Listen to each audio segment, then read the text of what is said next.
ವಂದನೆಗಳ aunty. ದೇವರ ಪರಿಶುದ್ಧವಾದಂತ ನಾಮಕ್ಕೆ ವಂದನೆಗಳನ್ನು ಸಲ್ಲಿಸುತ್ತಾ, ಈ ಮುಂಜಾನೆ ವೇಳೆಯಲ್ಲಿ ಇಂತಹ ಅವಕಾಶವನ್ನು ಕೊಟ್ಟಂತಹ ದೇವಾದಿ ದೇವರಿಗೆ ಕೃತಜ್ಞತೆಗಳನ್ನು ಸಲ್ಲಿಸುತ್ತಾ ಚಿಕ್ಕ ಪ್ರಾರ್ಥನೆ ಮಾಡಿಕೊಂಡು ವಾಕ್ಯದ ಸಂದೇಶವನ್ನು ಆರಂಭ ಮಾಡಿಕೊಳ್ಳೋಣ. ಪ್ರೀತಿ ಸ್ವರೂಪನಾದ ತಂದೆಯಾದ ದೇವರೇ, ನಿಮ್ಮ ಪರಿಶುದ್ಧವಾದ ನಾಮಕ್ಕಾಗಿ ನಿಮಗೆ ವಂದನೆಗಳು ಸ್ವಾಮಿ. ಕರ್ತನೆ, ಮತ್ತೊಂದು ದಿನವನ್ನು ನಮ್ಮೆಲ್ಲರ ಬದುಕಿನಲ್ಲಿ ದಯಪಾಲಿಸಿ ಈ ಮುಂಜಾನೆ ವೇಳೆಯಲ್ಲಿ ನಿಮ್ಮ ಪಾದದ ಸಮ್ಮುಖದಲ್ಲಿ ಸಭೆಯಾಗಿ ಚಿಕ್ಕ ಹಿಂಡಾಗಿ ನಾವು ಸೇರಿ ಬಂದು ನಿಮ್ಮ ಅಮೂಲ್ಯವಾದ ಮಾತುಗಳನ್ನು ಕೇಳಲು ಕೃಪೆ ಮಾಡಿಕೊಟ್ಟಿದ್ದೀರಾ ಸ್ವಾಮಿ. ನಿಮಗೆ ವಂದನೆಗಳು. ಕರ್ತನೆ, ಈ ದಿನದಲ್ಲಿ ನಮಗೆ ಬೇಕಾಗಿರುವಂತಹ ನಿಮ್ಮ ಶ್ರೇಷ್ಠವಾದ ಮೂಲ್ಯವಾದ ಮಾತುಗಳನ್ನು ತಿಳಿಯಪಡಿಸಿ ಬೋಧಿಸಿ. ಕರ್ತನೆ, ನಮ್ಮನ್ನು ನಿಮ್ಮ ವಾಕ್ಯದಲ್ಲಿಯೂ ನಿಮ್ಮ ಜ್ಞಾನದಲ್ಲಿಯೂ ಸ್ಥಿರಪಡಿಸಿ ನಿಮ್ಮ ಪ್ರೀತಿಯಲ್ಲಿ ನೆಲೆಗೊಂಡು ಕರ್ತನೆ, ನಿಮ್ಮ ಚಿತ್ತವನ್ನು ಈ ಲೋಕದಲ್ಲಿ ನೆರವೇರಿಸಿ ನೀವಿರುವ ಆ ಮಹಾಲೋಕವನ್ನು ಸೇರುವ ತನಕ ನಮ್ಮ ಭಕ್ತಿಯನ್ನು ನಾವು ಕಾಪಾಡಿಕೊಳ್ಳುವಂತೆ ನಮಗೆ ಸಹಾಯ ಮಾಡಿ. ಇದುವರೆಗೂ ನಡೆಸಿಕೊಟ್ಟಂತಹ ನಿಮ್ಮ ಪ್ರೀತಿ ಕೃಪೆಗಳಿಗಾಗಿ ನಿಮಗೆ ವಂದನೆಗಳು. ಇನ್ನು ಮುಂದೆಯೂ ನೀವೇ ನಮ್ಮೊಂದಿಗಿದ್ದು ನಡೆಸಬೇಕೆಂಬುದಾಗಿ ಬೇಡಿಕೊಳ್ಳುತ್ತಾ ಯೇಸು ಕ್ರಿಸ್ತರವರ ಪರಿಶುದ್ಧವಾದಂತ ನಾಮದಲ್ಲಿ ಪ್ರಾರ್ಥಿಸಿ ಬೇಡಿ ಹೊಂದಿದ್ದೇನೆ ತಂದೆಯಾದ ದೇವರೇ, ಆಮೆನ್. ಮತ್ತೊಂದು ಆವರ್ತಿ ಸಭೆಯಾಗಿ ಸೇರಿ ಬಂದಂತ ಆತ್ಮೀಯರೆಲ್ಲರಿಗೂ ಯೇಸು ಕ್ರಿಸ್ತರವರ ಪರಿಶುದ್ಧವಾದಂತ ನಾಮದಲ್ಲಿ ನಾನು ವಂದಿಸುವವನಾಗಿದ್ದೇನೆ. ಪ್ರಿಯರೇ, ಈ ದಿನದಲ್ಲಿ ಒಂದು ಒಳ್ಳೆಯ ಅಂಶವನ್ನ ಅಥವಾ ಒಳ್ಳೆ ವಾಕ್ಯದ ಭಾಗವನ್ನ ನಾವು ಧ್ಯಾನಿಸುವವರಾಗಿರೋಣ. ಕಳೆದ ಕೆಲವು ವಾರಗಳಿಂದ ದೇವರ ಮಹಾಪ್ರೀತಿ ಕೃಪೆಯಿಂದ ನ್ಯಾಯಸ್ಥಾಪಕರ ಆ ಒಂದು ಇತಿಹಾಸ ಅಥವಾ ಚರಿತ್ರೆಯನ್ನು ನಾವು ನೋಡಿಕೊಂಡಿದ್ದೇವೆ. ಆ ಒಂದು ಪುಸ್ತಕದ ಮೂಲಕವಾಗಿ ಅನೇಕ ವಿಷಯಗಳನ್ನ ನಾವು ತಿಳಿದುಕೊಂಡಿದ್ದೇವೆ ಎಂಬುದಾಗಿ ನಾನು ನಂಬುತ್ತಿದ್ದೇನೆ. ಇವತ್ತು ಒಂದು ಒಳ್ಳೆಯ ಸಂದರ್ಭವನ್ನು ಸತ್ಯವೇದದಲ್ಲಿ ನಾವು ಧ್ಯಾನಿಸೋಣ. ಹಳೆಯ ಒಡಂಬಡಿಕೆಯಲ್ಲಿ ಒಂದು ಗ್ರಂಥ, ಆ ಗ್ರಂಥದಲ್ಲಿ ಒಂದೇ ಒಂದು ಅಧ್ಯಾಯವನ್ನ ಇವತ್ತು ನಾವು ಮಾತನಾಡಿಕೊಳ್ಳೋಣ. ಪ್ರಿಯರೇ, ದಯವಿಟ್ಟು ಸತ್ಯವೇದಗಳನ್ನ ನಾವು ತೆರೆಯುವುದಾದರೆ ಎರಡನೆಯ ಅರಸುಗಳು 5ನೇ ಅಧ್ಯಾಯ.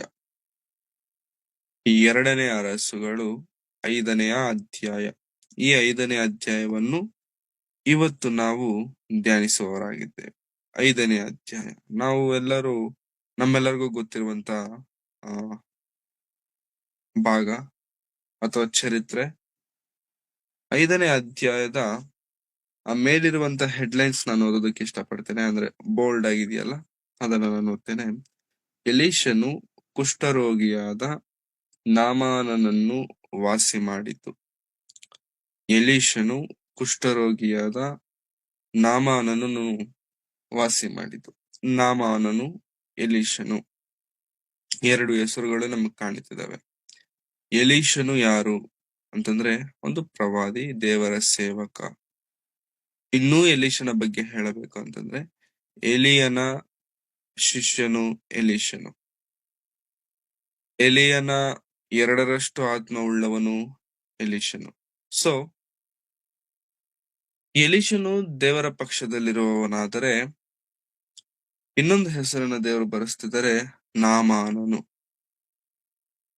ನಾಮಾನನು ಸಿರಿಯಾ, ಇವತ್ತಿರುವಂತ ಸಿರಿಯಾ ಎನ್ನುವ ದೇಶ ಅಥವಾ ಬೈಬಲ್ ಭಾಷೆಯಲ್ಲಿ ಅರಾಮ್ಯ ದೇಶದ ನ್ಯಾಯಾಧಿಪತಿ ಅಥವಾ ಅರಾಮ್ಯ ದೇಶದ ಸೇನಾಧಿಪತಿ. ಒಂದು ಸೇನೆ ಒಂದು ದೇಶಕ್ಕಿದ್ದರೆ ಆ ಸೇನೆಗೆ ಅಧಿಪತಿನೇ ಈ ನಾಮಾನನು. ಅಂದ್ರೆ ಯಾವ ಯುದ್ಧಕ್ಕೆ ಹೋಗಬೇಕು ಅಂತಂದ್ರು ಕೂಡ ಇವರು ಇರ್ತಾರೆ. ಅಂದ್ರೆ ಇವನ ಸೈನ್ಯವು ರಾಜನೊಟ್ಟಿಗೆ ಇರುತ್ತೆ, ರಾಜನ ಯುದ್ಧ ಮಾಡಬೇಕಾದಾಗೆಲ್ಲ. ಹಾಗಾಗಿ ನಾಮಾನನು ಧನ್ಯ ವ್ಯಕ್ತಿ, ದೊಡ್ಡ ಮನುಷ್ಯ, ದೊಡ್ಡ ಅಧಿಕಾರವಿರುವಂತ ಮನುಷ್ಯ, ದೇಶದಲ್ಲಿ ಗೌರವವನ್ನ ಹೊಂದತಕ್ಕ ಮನುಷ್ಯ ನಾಮಾನನು.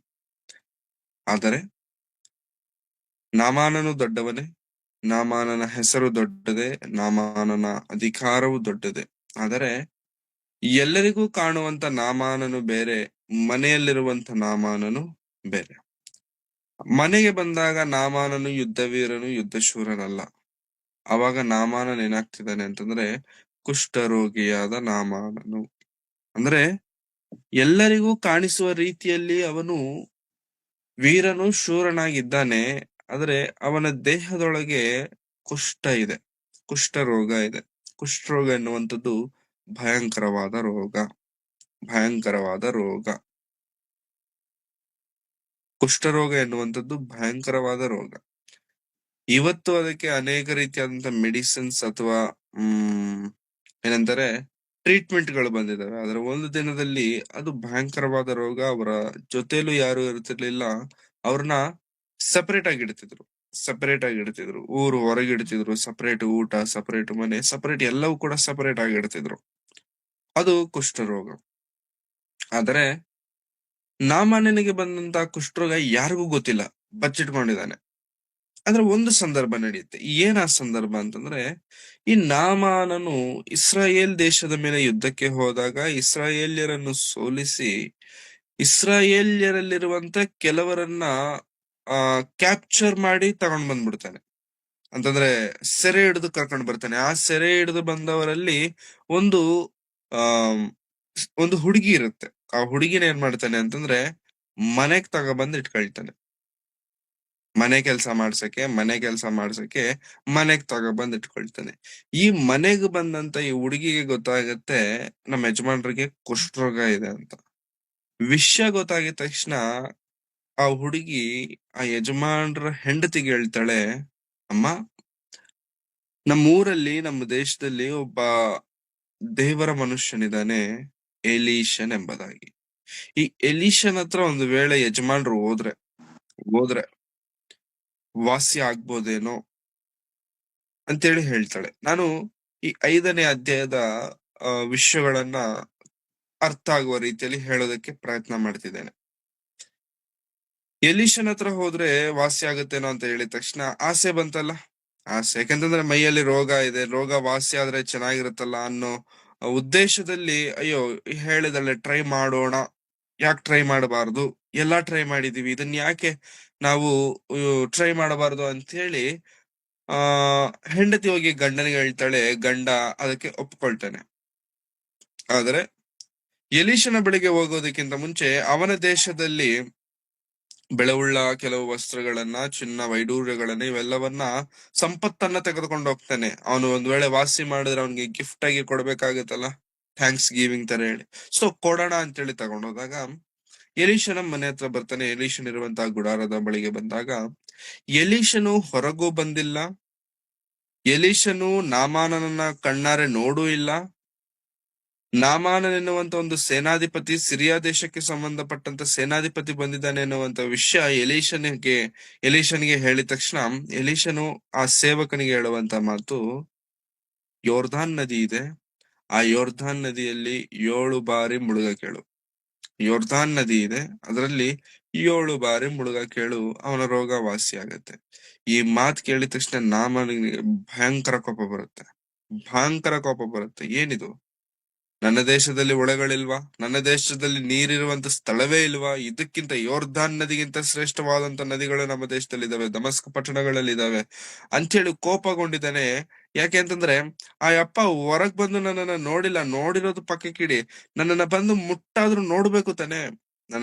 ನನ್ನ ದೇಹವನ್ನ ಮುಟ್ಲೂ ಇಲ್ಲ, ನನ್ನನ್ನ ನೋಡೂ ಇಲ್ಲ, ಏನೂ ಮಾಡ್ದೇನೆ ಹೋಗ್ಬಿಟ್ಟು ಮುಳುಗು ಅಂತಂದ್ರೆ ಇವನು ಯಾವ ತರ ಇವನು ಅಂತೇಳಿ ಕೋಪಿಸ್ಕೊಂಡು ನನ್ಗ್ ಬೇಡ, ನಾನು ಮತ್ತೆ ರಿಟರ್ನ್ ಹೋಗ್ಬಿಡ್ತೇನೆ ಅಂತ ಹೇಳ್ಕೊಂಡಾಗ ಅವಾಗ ಅವನ ಸೇವಕನ ಹೇಳ್ತಾನೆ, ಸ್ವಾಮಿ, ಅವನೇನಾದ್ರು ದೊಡ್ಡ ಕೆಲ್ಸ ಹೇಳಿದ್ರೆ ನೀವು ಮಾಡದೇ ಇರ್ತಿದ್ರ? ಮಾಡ್ತಿದ್ರಿ. ಅವ್ನು ಹೇಳಿರುವಂತದ್ದೇನು, ಮುಳುಗಕ್ಕೆ ತಾನೆ ಹೇಳಿದಾನೆ, ಮುಳುಗಿ ಅಂತೇಳಿ ಕಾಂಪ್ರಮೈಸ್ ಮಾಡಿಸಿ ಯೋರ್ಧಾನ್ ನದಿಗೆ ಹತ್ರ ಹೋಗ್ತಾನೆ. 7 ಬಾರಿ ಮುಳುಗ್ತಾನೆ. 7ನೇ ಬಾರಿ ಮುಳುಗಿದ ತಕ್ಷಣ ಅವನ ದೇಹವು, ಅವನ ಚರ್ಮವು ಕೂಸಿನಂತೆ ಆಯಿತು. ಇದು ನಡೆದಂತ ಸಂದರ್ಭ. ಆದ್ರೆ ಇಷ್ಟೊತ್ತು ನಾವು ಮಾತನಾಡಿಕೊಂಡಿರುವಂತದ್ದು ಎಲೀಶನ ಬಗ್ಗೆ, ನಾಮಾನನ ಬಗ್ಗೆ. ಇವಾಗ ಇನ್ನು ಮುಂದೆ ನಾವು ಮಾತನಾಡಿಕೊಳ್ಳುವಂತದ್ದು ಇವರಿಬ್ಬರ ಬಗ್ಗೆ ಅಲ್ಲ. ಒಂದು ಹೊಸ ಕ್ಯಾರೆಕ್ಟರ್ ಅನ್ನ ದೇವರು ಇಂಟ್ರೊಡ್ಯೂಸ್ ಮಾಡ್ತಾರೆ. ಒಂದು ಹೊಸ ಪರಿಚಯ ಸತ್ಯವೇದದಲ್ಲಿ ಅಥವಾ ಆ ಅಧ್ಯಾಯದಲ್ಲಿ ನಮಗೆ ಸಿಗುವಂತದ್ದಾಗಿದೆ. ಯಾಕಂತಂದ್ರೆ ಯಾವಾಗಾದ್ರೆ ನಾಮಾನನಿಗೆ ದೇಹ ವಾಸಿ ಆಗುತ್ತೋ ಖುಷಿ ತಡ್ಕೊಳಕ್ ಆಗಿಲ್ಲ. ಯಾಕಂತಂದ್ರೆ ಯಾರೂ ವಾಸಿ ಮಾಡ್ಲಕ್ಕಾಗದೆ ಇರುವಂತ ರೋಗ, ಔಷಧಿನೇ ಇಲ್ಲದೆ ಇರುವಂತ ರೋಗ, ಈ ಮನುಷ್ಯ ಹೊರಗ್ ಬಂದು ನೋಡ್ದೇನೆ, ಕಣ್ಣಾರೆ ನೋಡ್ದೇನೆ ನೀರಲ್ಲಿ ಮುಳುಗು ಅಂದಿದ ತಕ್ಷಣನೇ ನನ್ನ ರೋಗ ವಾಸಿ ಆಯ್ತು. ಆ ದೇವರಲ್ಲಿ ಎಷ್ಟು ಮಹಿಮೆ ಇರಬಹುದು, ಆ ದೇವರಲ್ಲಿ ಎಷ್ಟು ಶಕ್ತಿ ಇರಬಹುದು ಅಂತ ಹೇಳಿ ತುಂಬಾ ಖುಷಿ ಪಟ್ಟು ಆ ಎಲೀಶನ ಹತ್ರಕ್ಕೆ ಬಂದು, ಸ್ವಾಮಿ ನಿಮ್ಮ ದೇವರು ದೊಡ್ಡವರು ಅಂತ ತುಂಬಾ ಹೊಗಳಿ ಅವನು ತಂದಂತ ಕಾಣಿಕೆಗಳನ್ನ ಕೊಡೋದಕ್ಕೆ ಪ್ರಯತ್ನ ಪಡ್ತಾನೆ. ಇಲ್ಲ ಸರ್, ನೀವು ತೆಗೆದುಕೊಳ್ಳಬೇಕು, ನನ್ನನ್ನು ನೀವು ವಾಸಿ ಮಾಡಿದೀರಾ, ನನಗಿರುವಂತ ರೋಗ ವಾಸಿ ಮಾಡಿದೀರಾ, ಯಾರಿಂದನೂ ವಾಸಿ ಆಗದಿರುವಂತ ರೋಗನ ನೀವು ಆ ನೀರಲ್ಲಿ ಮುಳುಗಿದ್ರೇನೆ ವಾಸಿ ಆಗುತ್ತೆ ಅನ್ನೋ ಲೆವೆಲ್ಗೆ ನನ್ನನ್ನ ವಾಸಿ ಮಾಡಿದೀರಾ, ಥ್ಯಾಂಕ್ಸ್ ಅಂತ ಹೇಳಿ ಅವನ್ ತಂದಂತ ಆ ಒಂದು ಬೆಳೆವುಳ್ಳ ಶ್ರೇಷ್ಠವಾದಂತ ವಸ್ತುಗಳನ್ನ ಕೊಡೋದಕ್ಕೆ ಪ್ರಯತ್ನಿಸ್ತಿರ್ಬೇಕಾದ್ರೆ ಎಲೀಶನ್ ಹೇಳ್ತಾನೆ, ನೀನ್ ನನಗೆ ಏನೂ ಕೊಡ್ಬೇಡ, ನೀನ್ ನನಗೆ ಏನೂ ಕೊಡಬೇಡ, ಯೆಹೋವನಾಣೆ ನಾನೇನು ತಗೊಳಲ್ಲ ಅಂತೇಳಿ ಎಲೀಶನು ಖಂಡಿತವಾಗಿ ಹೇಳ್ತಾನೆ. ಖಂಡಿತವಾಗಿ ಹೇಳ್ತಾನೆ. ಆ ವಾಕ್ಯದ ಭಾಗವನ್ನ ನಾವು ಓದಿಕೊಳ್ಳೋಣ. 5ನೇ ಅಧ್ಯಾಯ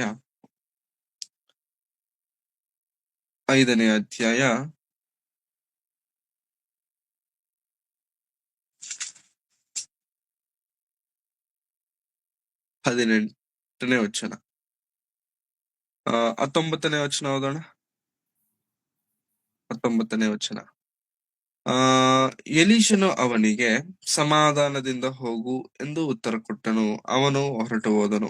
ಯಾರಿವನು ಅಂತಂದ್ರೆ ನಾಮಾನನು ಹೊರಟೋಗ್ಬಿಟ್ಟಿದ್ದಾನೆ.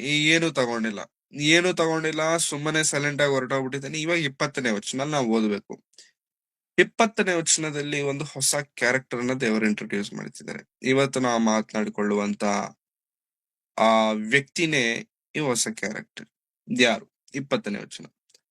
ನಾಮಾನನು ಸ್ವಲ್ಪ ದೂರಕ್ಕೆ ಹೋದ ನಂತರ ದೇವರ ಮನುಷ್ಯನಾದ ಎಲೀಶನ ಸೇವಕ ಗೆಹಜಿಯು ಮನಸ್ಸಿನಲ್ಲಿ. ಸೊ ಇವಾಗ ಇನ್ನು ಮುಂದೆ ನಾವು ಮಾತನಾಡಿಕೊಳ್ಳುವಂತದ್ದು ಗೆಹಜಿಯ ಬಗ್ಗೆ. ಆದ್ರೆ ನಾಮಾನನು ಮನೆ ಬಿಟ್ಮೇಲೆ, ನಾಮಾನನು ಅಲ್ಲಿಂದ ಹೊರಟ ಮೇಲೆ ಗೆಹಜಿ ಎಲೀಶನ ಸೇವಕನಿದ್ದಾನೆ, ಇದನ್ನೆಲ್ಲ ನೋಡ್ತಿದ್ದಾನೆ. ಇದನ್ನೆಲ್ಲ ನೋಡ್ತಿರುವಂತ ಗೆಹಜಿ ಮನಸ್ಸಿನಲ್ಲಿ ಒಂದು ವಿಷಯ ಅನ್ಕೊಳ್ತಿದ್ದಾನೆ. ಏನ್ ಅಂದ್ಕೊಳ್ತಿದ್ದಾನೆ ಅಂತಂದ್ರೆ, ನನ್ನ ಯಜಮಾನನು ಆ ಅರಾಮ್ಯನಾದ ನಾಮಾನನಿಂದ ಏನೂ ತೆಗೆದುಕೊಳ್ಳದೆ ಅವನನ್ನು ಹಾಗೆಯೇ ಕಳುಹಿಸಿಬಿಟ್ಟನಲ್ಲ. ಯೆಹೋವನಾನೇ, ನಾನು ಅವನ ಹಿಂದೆ ಓಡುತ್ತಾ ಹೋಗಿ ಅವನಿಂದ ಸ್ವಲ್ಪವನ್ನಾದರೂ ಬಾಚಿಕೊಂಡು ಬರುವೆನು ಅಂದುಕೊಂಡು ಹೊರಟನು. ಎಲೀಶನು ನನ್ನ ಯಜಮಾನನು ಅರಾಮ್ಯನಾದ ನಾಮಾನನಿಂದ ಏನೂ ತೆಗೆದುಕೊಳ್ಳದೆ ಅಂತಂದ್ರೆ ಏನೂ ತಗೊಂಡಿಲ್ವಾ? ಏನೂ ತಗೊಂಡಿಲ್ಲ.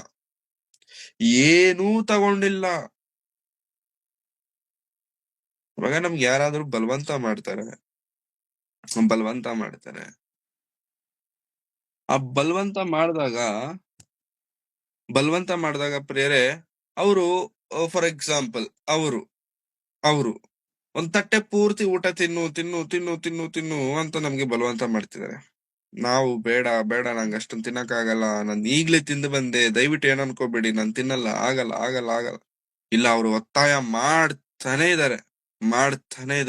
ಇವಾಗ ಅವ್ರು ಅಷ್ಟೊಂದು ಒತ್ತಾಯ ಮಾಡ್ತಿದ್ದಾರೆ ಅನ್ನೋ ವಿಷಯ ನಮಗ್ ಗೊತ್ತಾದಾಗ ಏನ್ ಹೇಳ್ತೀವಿ? ಸರಿ ಆಯ್ತು, ನಾನ್ ತಿಂತೇನೆ, ನಿಮಗೋಸ್ಕರ ತಗೋತೇನೆ, ಬಟ್ ಇಷ್ಟೊಂದ್ ಬೇಡ, ಸ್ವಲ್ಪ ಸ್ವಲ್ಪ ಅಂತೇಳಿ ಸ್ವಲ್ಪ ಹಾಕ್ಸ್ಕೊಂಡು ತಿಂತೀವಿ. ಯಾರಿಗೋಸ್ಕರ? ಅವ್ರಿಗೋಸ್ಕರ. ಯಾಕೆ ತಿಂದ್ವಿ? ಬಲವಂತ ಮಾಡಿದ್ದಾರೆ ಅಂತೇಳಿ. ಇವಾಗ ತನ್ನ ರೋಗವನ್ನ ವಾಸಿ ಮಾಡಿಕೊಂಡು, ಯಾರ ಕೈಯಿಂದಲೂ ವಾಸಿ ಮಾಡ್ಲಿಕ್ಕಾಗದಿರುವಂತ ರೋಗವನ್ನ ವಾಸಿ ಮಾಡಿಕೊಂಡಂತ ನಾಮಾನನು ಎಲೀಶನನ್ನ ಬಲವಂತ ಮಾಡಿಲ್ವಾ ಪ್ರಿಯರೇ? ಭಯಂಕರ ಬಲವಂತ ಮಾಡಿದಾನೆ. ನೀನ್ ತಗೊಳ್ಳೇಬೇಕು ಅಂತ ಎಷ್ಟು ಬಲವಂತ ಮಾಡಿದ್ರು ಕೂಡ ಎಲೀಶನು ಏನೂ ತಗೊಂಡಿಲ್ವಂತೆ. ನಿಮ್ ಖುಷಿಗೋಸ್ಕರ ಏನೋ ಚಿಕ್ಕದಾಗ ಕೊಟ್ಬಿಟ್ಟು ಹೋಗ್ಬಿಡಿ ಅಂತಾನು ಹೇಳಿಲ್ಲ. ನಿನ್ಗೇನು ಕೊಡಬೇಡ, ನಾನು ಏನು ತಗೊಳಲ್ಲ, ಅಷ್ಟೇ, ಮುಗಿದೋಯ್ತು. ಈ ಮಾತಿನ ಮೇಲೆ ಏನು ನೀನ್ ಮಾತಾಡ್ಬೇಡ ಅಂತೇಳಿ ಏನು ತಗೊಳ್ದಿರಾ ಆ ಅರಾಮ್ಯನಾಗಿರುವಂತ ನಾಮಾನನ್ನ ಕಳಿಸ್ಬಿಟ್ಟ. ಇದೆಲ್ಲ ನೋಡ್ತಿರುವಂತ ಗೆಹಜಿ, ನಮ್ ಯಜಮಾನ್ರಿಗೆ, ನಮ್ ಗುರುಗಳಿಗೆ ಬುದ್ಧಿ ಇಲ್ಲ. ನಮ್ಮ ಯಜಮಾನ್ರುಗಳಿಗೆ, ನಮ್ಮ ಓನರ್ಗೆ ಏನಿಲ್ಲ, ಬುದ್ಧಿ ಇಲ್ಲ. ಯಾಕೆ ಹೇಳಿ? ಏನು ತಗೊಂಡಿಲ್ಲ, ಏನು ತಗೊಂಡಿಲ್ಲ. ಅವಾಗೊಂದು ದೊಡ್ಡ ಡಿಸಿಷನ್ ಮಾಡ್ಕೊಳ್ತಿದ್ದಾನೆ, ದೊಡ್ಡ ನಿರ್ಣಯ ತೆಗೆದುಕೊಳ್ತಿದ್ದಾನೆ. ಏನ ನಿರ್ಣಯ ಅಂತಂದ್ರೆ, ಯೆಹೋವನಾಣೆ. ಯಾರ ಮೇಲೆ ಆಣೆ ಇಡ್ತಿದ್ದಾನೆ ನೋಡಿ? ಯಾರ ಮೇಲೆ? ಯೆಹೋವನಾಣೆ, ದೇವರ ಮೇಲೆ ಆಣೆ ಇಟ್ಟು ಶಪಥ ಮಾಡ್ತಿದ್ದೇನೆ. ಒಂದು ಡಿಸಿಷನ್ ತಗೊಳ್ತಿದ್ದೇನೆ. ಏನ ಡಿಸಿಷನ್ ಅಂತಂದ್ರೆ, ಯೆಹೋವನಾಣೆ, ನಾನು ಅವನ ಹಿಂದೆ ಓಡುತ್ತಾ ಹೋಗಿ ಅವನಿಂದ ಸ್ವಲ್ಪವನ್ನಾದ್ರೂ ಬಾಚಿಕೊಂಡು ಬರುವೆನು ಅಂದುಕೊಂಡು ಹೊರಟನು. ಯೆಹೋವನಾಣೆ, ನಾನು ಅವನ ಹಿಂದೆ ಓಡೋಗ್ತೀನಿ. ಇವಾಗ ಓಡೋಗಿ ಸ್ವಲ್ಪವನ್ನಾದ್ರೂ ಅವನಿಂದ ನಾನು ಬಾಚ್ಕೊಂಡು ಬರ್ತೇನೆ, ಸ್ವಲ್ಪವನ್ನಾದ್ರೂ ಅವನಿಂದ ಬಾಚ್ಕೊಂಡು ಬರ್ತೇನೆ. ಪ್ರೇರೆ, ಇವಾಗ ಒಂದು ಪ್ರಶ್ನೆ ಕೇಳ್ತೀನಿ. ಈ ಗೆಹಜಿ ಅಂದುಕೊಂಡಿರುವಂತದ್ದು, ಗೆಹಜಿ ಮಾಡಬೇಕಂತ ಅಂದ್ಕೊಂಡಿರುವಂತದ್ದು ಸರಿನಾ ತಪ್ಪ? ಗೆಹಜಿ ಮಾಡಬೇಕಂತ ಅಂದ್ಕೊಂಡಿರುವಂತದ್ದು ಸರಿನಾ ತಪ್ಪ? ತಪ್ಪ? ನಿಜವಾಗ್ಲು ತಪ್ಪ? ಯಾಕಂತಂದ್ರೆ ಅವ್ನ್ ಯಾಕೆ ಹಣ ತಗೋಬೇಕು ಅನ್ಕೊಂಡ? ಅವನಿಗೋಸ್ಕರ, ಅವನ ಫ್ಯಾಮಿಲಿಗೋಸ್ಕರ, ಅವನ್ ಲೈಫ್ ಸೆಟ್ಲ್ ಮಾಡ್ಕೊಳ್ಳೋದಕ್ಕೋಸ್ಕರ. ಇವಾಗ ಒಬ್ಬ ವ್ಯಕ್ತಿ ತನ್ನ ಲೈಫ್ ಸೆಟ್ಲ್ ಮಾಡ್ಕೋಬೇಕಂತ ಅಂದ್ಕೊಳ್ಳುವಂತದ್ದು ತಪ್ಪಾಗತ್ತಾ? ಸರಿ ಆಗತ್ತಾ? ಅವನ್ ಲೈಫ್ ಚೆನ್ನಾಗಿರ್ಬೇಕು. ಯಾರೇ ಲೈಫ್ ಆಗ್ಲಿ, ನಮ್ದೇ ಆಗ್ಲಿ ಯಾರದೇ ಆಗ್ಲಿ, ಯಾರೇ ಲೈಫ್ ಆಗ್ಲಿ ಚೆನ್ನಾಗಿರಬೇಕು, ಸೆಟಲ್ಡ್ ಆಗಿರಬೇಕು ಅಂತಂದ್ರೆ ಏನ್ ಬೇಕು? ಹಣ ಬೇಕು. ಇವಾಗ ಅಂತ ಕೆಲ್ಸ ಮಾಡ್ಬೇಕು ಅಂತ ಅಂದ್ಕೊಳ್ತಿದ್ದಾನೆ ಯಾರು? ಗೆಹಜಿ. ಮತ್ತ ಅಂತ ಕೆಲ್ಸ ಮಾಡ್ಬೇಕು ಅನ್ಕೊಂಡಿರುವಂತ ಗೆಹಜಿ ಮಾಡ್ತಿರುವಂತದ್ದು ಸರಿನಾ ತಪ್ಪ ಅಂತಂದ್ರೆ ತಪ್ಪು ಅಂತ ಎಲ್ಲರೂ ಹೇಳಿದೀರ. ಬಟ್ ಅದು ತಪ್ಪೆ, ತಪ್ಪೆ, ತಪ್ಪೆ. ಆದ್ರೆ ಗೆಹಜಿ ಮಾಡಿದಂತ ಆ ತಪ್ಪನ್ನ ಮತ್ತೊಂದು ದೃಶ್ಯ ನೋಡಿದ್ರೆ ತಪ್ಪೇ ಅಲ್ಲ, ಅದು ತಪ್ಪೇ ಅಲ್ಲ. ಹಣ ದುಡಿಯುವಂತದ್ದು ತಪ್ಪಲ್ಲ, ಹಣ ಸಂಪಾದನೆ ಮಾಡುವಂತದ್ದು ತಪ್ಪೇ ಅಲ್ಲ. ಗೆಹಜಿ ಮಾಡ್ತಿರುವಂತದ್ದು ಅದೇ. ಯೆಹೋವನಾಣೆ, ನಾನು ಅವನಿಂದ ಓಡಿ ಹೋಗಿ ಅವನಿಂದ ಸ್ವಲ್ಪವನ್ನಾದ್ರೂ ನಾನು ಬಾಚಿಕೊಂಡು ಬರ್ತೇನೆ. ಈ ನಿರ್ಣಯ ತೆಗೆದುಕೊಂಡು ಪ್ರಿಯರೇ, ಅವನು ಹೋದ, ಬಿಟ್ಟ, ಓಡೋದ ಓಡೋದ ಓಡೋದ ಓಡೋದ. ನಾಮಾನನು ರಥದಲ್ಲಿಂದ ನೋಡ್ದ, ಯಾರು ಓಡ್ ಬರ್ತಿದ್ದಾರೆ, ಯಾರು ಇವ್ರು ಅಂತ ಹೇಳಿ ರಥ ನಿಲ್ಲಿಸಿದ್ರೆ, ಎಲೀಶನ ಪಕ್ಕದಲ್ಲಿ ನಿಂತ್ಕೊಂಡಿರುವಂತ ಸೇವಕನಲ್ವಾ ಇವನು, ಇವನ್ ಯಾಕೆ ಓಡ್ ಬರ್ತಿದ್ದಾನೆ ಅಂತ ಹೇಳಿ ರಥ ನಿಲ್ಸಿ, ಏನಾಯ್ತು ಸರ್ ಅಂತ ಕೇಳಿದ್ರೆ, ಸರಿ ಈಗ್ಲೇ ನೆಂಟ್ರು ಬಂದ್ರು, ಮನೆಗೆ ನೆಂಟ್ರು ಬಂದ್ರು, ನಮ್ಮ ಯಜಮಾನ್ರಿಗೆ ಅಥವಾ ನಮ್ಮ ಗುರುಗಳಿಗೆ ಬೇಕಾಗಿರುವಂತ ಹತ್ತಿರ ಸಂಬಂಧದವರು ಬಂದಿದ್ದಾರೆ. ಸೊ ಅವ್ರನ್ನ ಬರೀ ಕೈಯಿಂದ ಕಳ್ಸಕ್ ಆಗಲ್ವಲ್ಲ, ನಮ್ಮ ಹತ್ರ ಏನು ಇಲ್ಲ ಕೊಡಕ್ಕೆ. ನಿಮ್ಮ ಹತ್ರ ಇದೆಯವಲ್ಲ ಅವುಗಳನ್ನ ಕೊಡಿ, ಅದಿಷ್ಟು ಕೊಡಿ, ಬೆಡ್ಶೀಟ್ ಕೊಡಿ, ಅದ್ ಕೊಡಿ, ಇದ್ ಕೊಡಿ ಅಂತ ಕೇಳಿದಾಗ ಇವನಿಗೆ ತುಂಬಾ ಖುಷಿ ಆಗುತ್ತೆ. ನನಗೆ ಅಯ್ಯೋ, ಇವ್ರು ಏನು ತಗೊಂಡಿಲ್ಲ, ಇವಾಗಾದ್ರೂ ತಗೊಳಕ್ಕೆ ಇದ್ ಮಾಡಿದಾರೆ ಅಂತ, ತಗೊಳಕ್ ಬಂದಿದಾರೆ ಅಲ್ಲ ಅಂತೇಳಿ ಅವನ ಹತ್ರ ಏನೇನಾದ್ರೂ ಕೊಡ್ಬೇಕು ಅಂತ ಅಂದ್ಕೊಂಡಲ್ಲ, ಅದನ್ನ ಎರಡೆರಡು ಚೇಳುಗಳಲ್ಲಿ ತುಂಬಿ ಕಳ್ಸಿದಾನೆ. ಎರಡೆರಡು ಚೀಲಗಳಲ್ಲಿ ತುಂಬಿ ಅವುಗಳನ್ನ ಗೆಹಜಿಗೆ ಡೈರೆಕ್ಟ್ ಆಗಿ ಕೊಡದೆ ಅವುಗಳನ್ನ ಇಬ್ರು ಸೇವಕರನ್ನ ಕೊಟ್ಟು ಕಳ್ಸಿದಾನೆ. ನೀವೇನು ಒತ್ತಕ್ ಹೋಗ್ಬೇಡಿ ಸರ್, ಸೇವಕರಿದ್ದಾರೆ, ಕೆಲ್ಸದವ್ರು ಇದಾರೆ. ಅವುಗಳನ್ನ ಹೊತ್ಕೊಂಡು ಬರ್ತಾರೆ. ನೀವ್ ಎಲ್ಲಿ ಇಳಿಸಕ್ ಹೇಳ್ತಾರೋ ಅಲ್ಲಿ ಇಳಿಸ್ತಾರೆ. ಅವುಗಳನ್ನ ಇಬ್ರು ಭುಜದ ಮೇಲೆ ಹಾಕೊಂಡು ಬರ್ತಿದ್ದಾರೆ. ಮನೆ ಬರ್ತಿದ್ದಂಗೆ ಅವ್ರಿಬ್ಬರನ್ನ ಕಳಿಸ್ಬಿಟ್ಟು ಮನೇಲಿ ಅದನ್ನ ಬಚ್ಚಿಟ್ಬಿಟ್ಟು ಸೈಲೆಂಟ್ ಆಗಿ ಹೋಗ್ಬಿಟ್ಟು ಎಲೀಶನ್ ಹತ್ರ ನಿಂತ್ಕೊಳ್ತಾನೆ. ಆ ಸಂದರ್ಭ ನಾವು ನೋಡೋಣ ಪ್ರಿಯರೇ, ಸಂದರ್ಭ ನಾವು ನೋಡೋಣ. 23ನೇ ವಚನ. ನಾಮಾನನು 2 ತಲಾಂತನಾದರೂ ತೆಗೆದುಕೊಳ್ಳಬಾರದು ಎಂದು ಅನ್ನಲು ಒತ್ತಾಯಪಡಿಸಿ ಅವನು 2 ಚೀಲಗಳಲ್ಲಿ ಹಾಕಿಸಿ ಆ ಚೀಲಗಳನ್ನು 2 ದುರಸ್ತಿ ಬಟ್ಟೆಗಳನ್ನು 2 ಸೇವಕರ ಮೇಲೆ ಹೊರಿಸಿ ಅವರನ್ನು ಗೆಹಜಿಯ ಸಂಗಡ ಕಳುಹಿಸಿದರು. ಗುಡ್ಡವನ್ನು ಮುಟ್ಟಿದಾಗ ಗೆಹಜನು ಅವರನ್ನು ತೆಗೆದುಕೊಂಡು ಮನೆಯಲ್ಲಿ ಅಡಗಿಸಿಟ್ಟು ಆಳುಗಳನ್ನು ಕಳುಹಿಸ್ಬಿಟ್ಟಿದ್ದಾನೆ. ಚೀಲಗಳನ್ನ ತಗೊಂಡ, ಬಚ್ಚಿಟ್ಟ, ಆಳುಗಳನ್ನ ಕಳಿಸ್ಬಿಟ್ಟು ಯಜಮಾನ್ರ ಹತ್ರ ಹೋಗ್ತಿದ್ದಾನೆ. 25ನೇ ವಚನ. ಅವರು ಹೋದ ನಂತರ ಇವನು ತನ್ನ ಯಜಮಾನನ ಬಳಿಗೆ ಬಂದನು. ಯಜಮಾನನ ಬಳಿಗೆ ಬಂದು ನಿಂತ್ಕೊಂಡಿದ್ದಾನೆ. ಅವಾಗ ಯಜಮಾನನು ಒಂದು ಮಾತು ಕೇಳ್ತಿದ್ದಾನೆ ನೋಡಿ ಪ್ರೇರೆ. ಎಲೀಷನು ಅವನನ್ನು, ಗೆಹಜಿಯೇ, ಎಲ್ಲಿಗೆ ಹೋಗಿ ಬಂದಿ ಎಂದು ಎಲ್ಲಿಗೆ ಹೋಗಿ ಬಂದಿ ಎಂದು ಕೇಳಿದನು. ಎಲ್ಲಿಗೆ ಹೋಗಿ ಬಂದೆ ಗೆಹಜಿಯೇ ಅಂತ ಕೇಳಿದಾನೆ. ಇವಾಗ ನಾವೊಂದ್ ತಪ್ಪು ಮಾಡಿ ಬಂದಿದ್ದೇವೆ ಅಂತ ಅನ್ಕೊಳ್ಳಿ, ಕಳ್ತನ ಮಾಡಿ ಬಂದ್ಬಿಟ್ಟಿದೀವಿ. ನಾವ್ ಮನೆಗ್ ಬಂದಿದ ತಕ್ಷಣ ಅಪ್ಪ ಅಮ್ಮ ಸಡನ್ ಆಗಿ ಯಾವತ್ತೂ ಕೇಳದೇ ಇರುವಂತದ್ದು ಎಲ್ಲಿಗೆ ಹೋಗಿದ್ದೆ, ಏನ್ ಮಾಡ್ತಿದ್ದೆ ಇಷ್ಟೊತ್ತು ಅಂತ ಕೇಳ್ಬಿಟ್ರು ಅನ್ಕೊಳ್ಳಿ, ಅವಾಗ ಭಯ ಆಗ್ಬಿಡತ್ತೆ. ಗೊತ್ತಾಗ್ಬಿಡ್ತೇನೋ ವಿಷಯ, ಯಾರು ಹೇಳ್ಬಿಟ್ರೇನೋ ವಿಷಯ ಅಂತೇಳಿ ಹೆದರ್ ಬಿಡ್ತೇವೆ ನಾವು. ಅವಾಗ ಅವ್ರು ಕೇಳಿದ್ರು ಕೇಳಿಲ್ಲ ಅಂತಂದ್ರು ಭಯ ಒಳಗಡೆ ಇರೋದ್ರಿಂದ ಅವ್ರು ಕೇಳಕ್ ಮುಂಚೆನೆ ಇರೋ ವಿಷಯ ಎಲ್ಲ ಹೇಳ್ಬಿಡ್ತೇವೆ. ಅದು ನಮ್ಮ ಹತ್ರ ಇರೋ ಭಯ. ಅಂದ್ರೆ ಈ ಗೆಹಜಿ ತುಂಬಾ ಟ್ಯಾಲೆಂಟೆಡ್, ತುಂಬಾ ಟ್ಯಾಲೆಂಟೆಡ್. ಎಷ್ಟು ಟ್ಯಾಲೆಂಟೆಡ್ ಅಂತಂದ್ರೆ, ಎಲ್ಲಿಗೋಗಿದ್ದೆ ನೀನು ಅಂತ ಎಲೀಶನು ಬಾಯ್ಬಿಟ್ಟು ಕೇಳ್ತಿರ್ಬೇಕಾದ್ರೆ ಇವನು ಸ್ವಲ್ಪನೂ ಟೆನ್ಷನ್ ಪಟ್ಟಿಲ್ಲ. ನೋ ಟೆನ್ಷನ್, ಕಾಮ್ ಆಗಿದ್ದಾನೆ. ಏನಂತ ಉತ್ತರ ಕೊಡ್ತಿದ್ದಾನೆ ನೋಡಿ. ಎಲ್ಲಿಗೋಗಿದ್ದಪ್ಪ ಅಂತ ಕೇಳಿದ್ರೆ ಅದಕ್ಕೆ ಅವನು, ನಿನ್ನ ಸೇವಕನಾದ ನೀವು ಎಲ್ಲಿಯೂ ಹೋಗಲಿಲ್ಲ ಎಂದು ಉತ್ತರ ಕೊಟ್ಟನು. ನಾನೆಲ್ಲಿಗೆ ಹೋಗ್ತೇನೆ ಸ್ವಾಮಿ, ಯಜಮಾನ್ರೆ, ನಾನ್ ಎಲ್ಲಿಗೆ ಹೋಗ್ತೇನೆ ನಿಮ್ಮನ್ನ ಬಿಟ್ಟು, ದೇವರನ್ನ ಬಿಟ್ಟು, ಚರ್ಚ್ ಬಿಟ್ಟು ನಾನು ಎಲ್ಲಿಗೆ ಹೋಗ್ತೇನೆ? ಚರ್ಚ್ ಬಿಟ್ಟು ನಾನು ಎಲ್ಲಿಗೂ ಹೋಗಲ್ಲ. ನಿಮಗೆ ಹೇಳಿದ್ರೆ ಎಲ್ಲಿಗಾದ್ರೂ ಹೋಗ್ ಬಂದ ನಾನು ಇವತ್ತಿನವರೆಗೂ? ನಾನೆಲ್ಲಿಗೂ ಹೋಗಿಲ್ಲ, ಎಲ್ಲಿಗೂ ಹೋಗಿಲ್ಲ. ಈ ಮಾತು ಕೇಳಿದ ತಕ್ಷಣ ಎಲೀಷನಿಗೆ ಕೋಪ ಬಂತೇನೋ.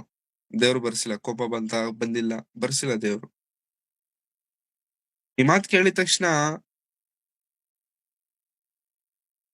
ಎಲೀಷನ ಆ ಒಂದು ಆ ಏನಂತಾರೆ ಸ್ಪಂದನೆ, ಆ ಟೋನ್, ಸ್ಪಂದಿಸುವಂತ ರೀತಿ ಹೇಗೆ ಅನ್ನುವಂಥದ್ದನ್ನ ದೇವರಲ್ಲಿ ಮೆನ್ಷನ್ ಮಾಡಿಲ್ಲ. ಬಟ್ ಭಯಂಕರ ಕೋಪ ಬಂದಿರಬೇಕು ಎಲೀಷನಿಗೆ ಸಂದರ್ಭಕ್ಕೆ ಅನುಗುಣವಾಗಿ.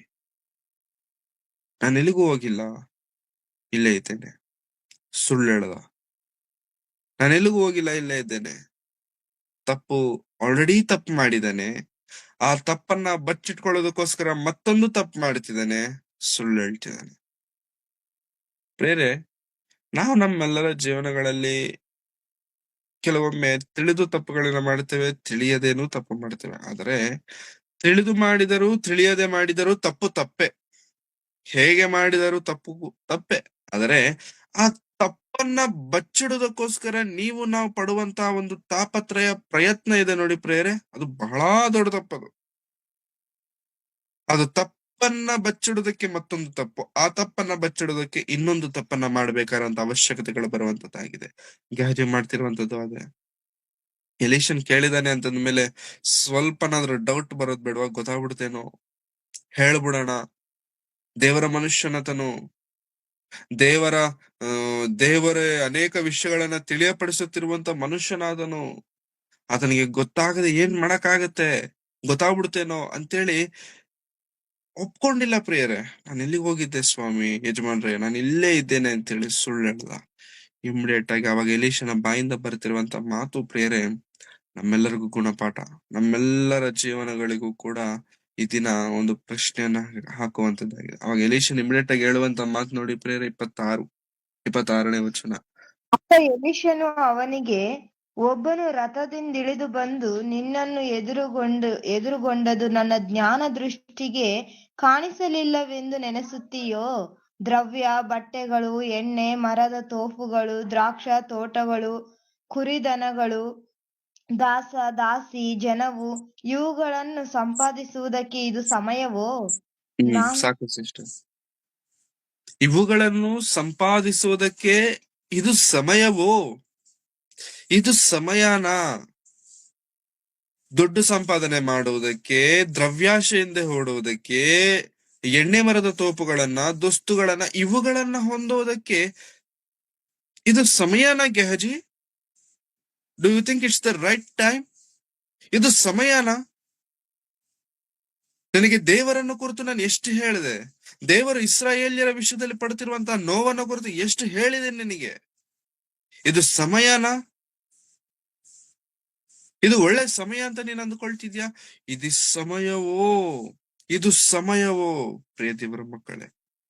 ನಾವು ಕೂಡ ಪ್ರಿಯರೇ ಲೋಕದಲ್ಲಿ ಜೀವಿಸುತ್ತಿರುವಂತ ನಾವು ಅನೇಕ ಬಾರಿ ಲೋಕದ ವಿಚಾರಗಳಲ್ಲಿ ಬಿದ್ದು ದೇವರನ್ನ ಅನೇಕ ಪರಿಸ್ಥಿತಿಗಳಲ್ಲಿ ನಾವು ದೂರ ಮಾಡುವಂತ ಸ್ಥಿತಿಗತಿಗಳಲ್ಲಿ ನಾವು ಕೆಲವೊಮ್ಮೆ ಇರ್ತೇವೆ. ಅವಾಗ ದೇವರು ಕೂಡ ನಮ್ಮನ್ನ ಕೇಳುವಂತ ಪ್ರಶ್ನೆ ಇದೆ, ಇದು ಸಮಯವೋ, ಇದು ಸಮಯವೋ, ನಿನಗೆ ನಾನು ಕೊಟ್ಟಂತ ಕೆಲಸ ಏನು, ನಿನಗೆ ನಾನು ಕೊಟ್ಟಂತ ಬಾಧ್ಯತೆ ಏನು?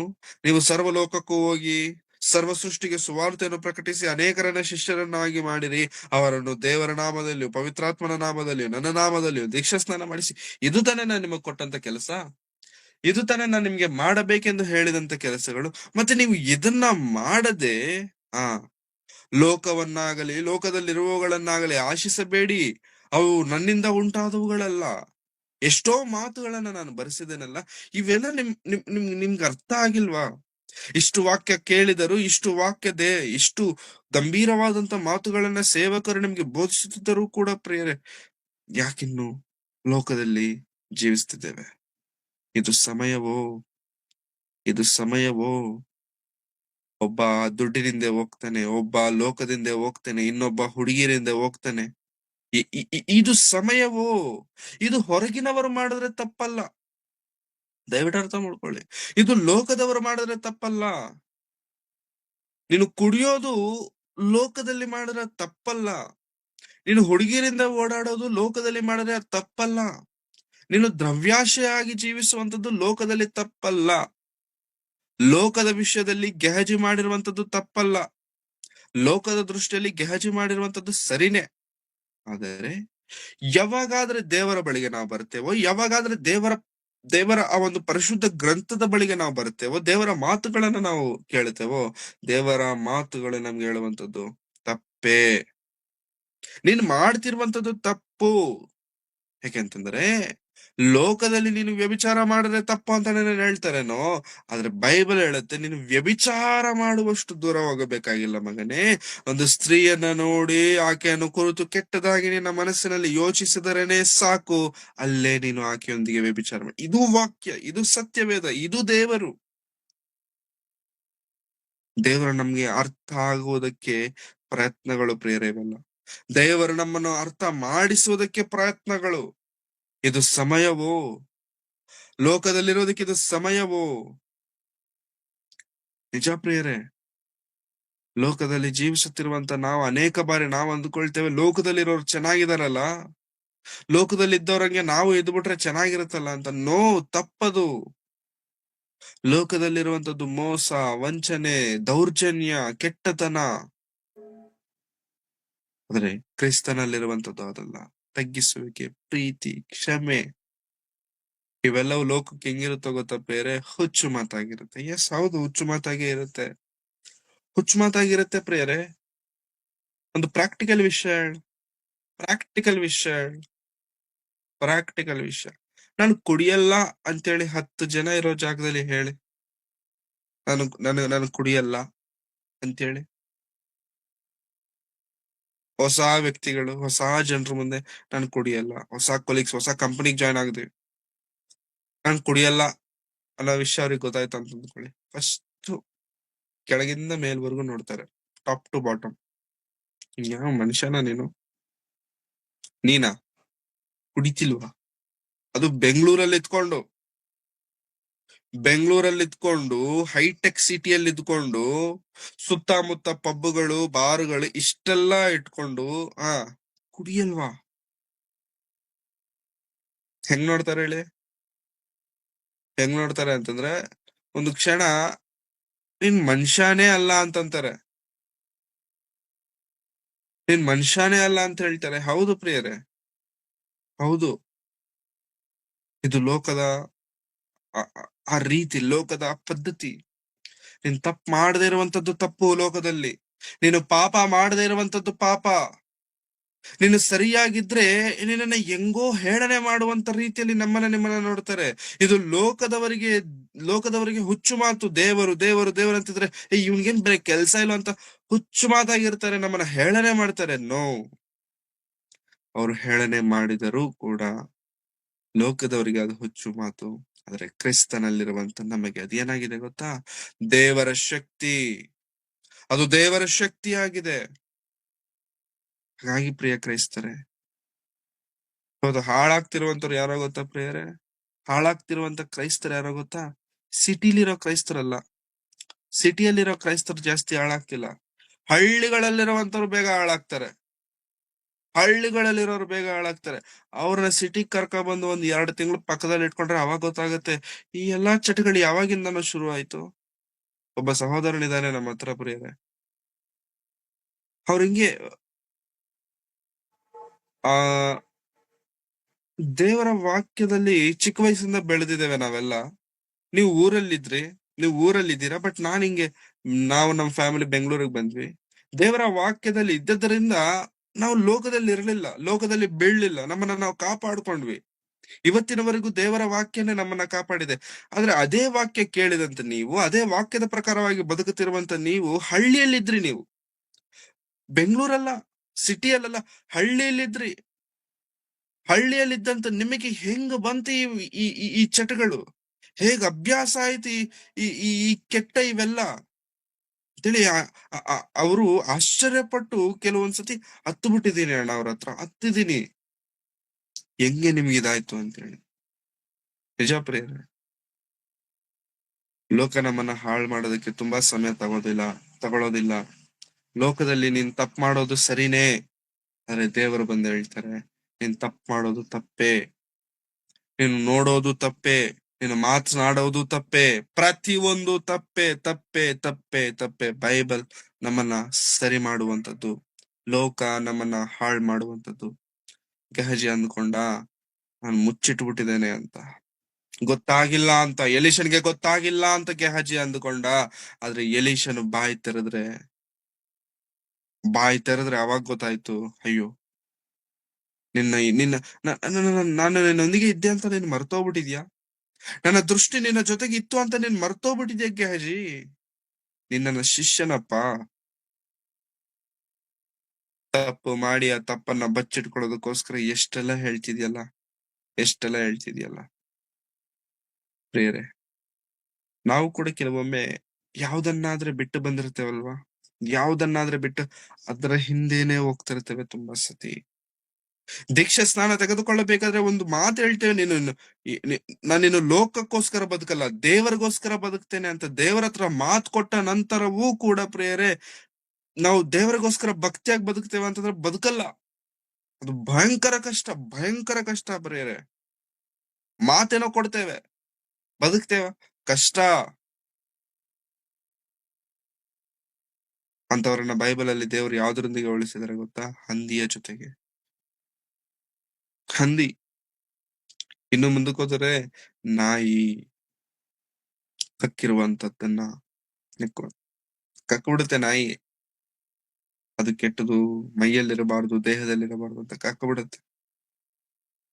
ಕಕ್ಬಿಟ್ಟು ಫ್ರೀ ಆಗಿ ಹೋಗುತ್ತೆ ಯಾಕಂತಂದ್ರೆ ಹೋಯ್ತಲ್ಲ, ಒಳಗಿಂದ ಹೋಯ್ತಲ್ಲ, ಫ್ರೀ ಆಗಿರುತ್ತೆ. ಹೋಗಿ ಆ ಬೀದಿ ಈ ಬೀದಿ ಅಲ್ಲಿ ಇಲ್ಲಿ ಸುತ್ತಾಡ್ಕೊಂಡು ಹೋಗಿ ಮತ್ತೆ ಅದೇ ಜಾಗದ ಮೇಲಿಂದ ಹೋಗುತ್ತೆ. ಹೋಗ್ಬೇಕಾದ್ರೆ ನೋಡಿ ಇದ್ ನಾನ್ ಬಿಟ್ಟಿದ್ದಲ್ವಾ, ಇದು ನನಗೆ ಬೇಡ ಅಂತಾನೆ ತಾನೇ ಬಿಟ್ಟೆ ಅಂತ ಹೇಳ್ಬಿಟ್ಟು ತಲೆ ತಿರ್ಸ್ಕೊಂಡು ಹೋಗಲ್ಲ. ನೋಡುತ್ತೆ, ಬಗ್ಗತ್ತೆ, ಯಾವುದನ್ನಾದ್ರೆ ಕಕ್ಕಿತ್ತೋ, ಯಾವುದನ್ನಾದ್ರೆ ಬೇಡ ಅಂತ ಅಂದ್ಕೊಂಡು ತನ್ನ ದೇಹದಿಂದ ವಿಸರ್ಜಿಸುತ್ತಲ್ಲ ಪ್ರಿಯರೇ, ಅದನ್ನ ಮತ್ತೆ ಮತ್ತೆ ನೆಕ್ಕತ್ತೆ. ಪಾಪ ಎನ್ನುವುದಕ್ಕೆ ಕೂಡ ಪ್ರಿಯರೇ ಇದೇ ಮಾತನ್ನ ದೇವರು ಯೂಸ್ ಮಾಡಿದ್ದಾರೆ. ನೀವು ಪಾಪವನ್ನ ಒಮ್ಮೆ ಬಿಟ್ಟ ನಂತರ ಮತ್ತೆ ಅದೇ ಪಾಪವನ್ನ ಮಾಡುವುದಾದ್ರೆ ಕಕ್ಕಿರುವಂತಹ ವಾಂತಿಯನ್ನ ನೆಕ್ಕುವ ನಾಯಿಯ ಜೊತೆಗೆ ಸಮಾನರು, ಹಂದಿಯ ಜೊತೆಗೆ ಸಮಾನ. ಅದನ್ನ ಶುದ್ಧಿ ಮಾಡಿ, ಅದನ್ನ ಸರಿ ಮಾಡಿ, ಪಾಂಡ್ಸ್ ಪೌಡರ್ ಹಾಕಿ ಅದನ್ನ ಬೆಡ್ ಮೇಲೆ ಮಲಗಿಸಿ ಎದ್ದ ಮೇಲೆ ಅದು ಮತ್ತೆ ಹೋಗುವಂತದ್ದು ಅಲ್ಲಿಗೆ. ಪಾಪಕ್ಕಿರುವಂತ ಶಕ್ತಿ ಬಹಳ ದೊಡ್ಡದು ಪ್ರೇರೆ. ಪಾಪವನ್ನ ಯಾವತ್ತು ನಾವು ಕಡಿಮೆಯಾಗಿ ಯೋಚನೆ ಮಾಡಬಾರದು. ಅದು ಚಿಕ್ಕದು, ಅದಕ್ಕೇನ್ ಗೊತ್ತಿಲ್ಲ. No no no no no no ಭಯಂಕರ ದೊಡ್ಡದದು, ಅದಕ್ಕೆ ತುಂಬಾ ಪವರ್ ಇದೆ. ನಮ್ಮನ್ನ ಹೀಗೆ ಹೀಗೆ ಬೆಳೆಸ್ಬಿಡುತ್ತೆ ಅದು. ಬಟ್ ನಮ್ಮನ್ನ ನಿಲ್ಲಿಸುವಂತದ್ದು ವಾಕ್ಯ, ನಮ್ಮನ್ನ ಬಲಪಡಿಸುವಂತದ್ದು ವಾಕ್ಯ. ಗೆಹಜಿ ಮಾಡಿದಂತ ತಪ್ಪದೆ ಬಿದ್ದೋಗ್ಬಿಟ್ಟ, ಸುಳ್ಳು ಹೇಳ್ದ, ತಪ್ಪು ಮಾಡ್ದ, ತಪ್ಪ ಮೇಲ್ ತಪ್ಪು ಮಾಡ್ತಿದ್ದಾನೆ.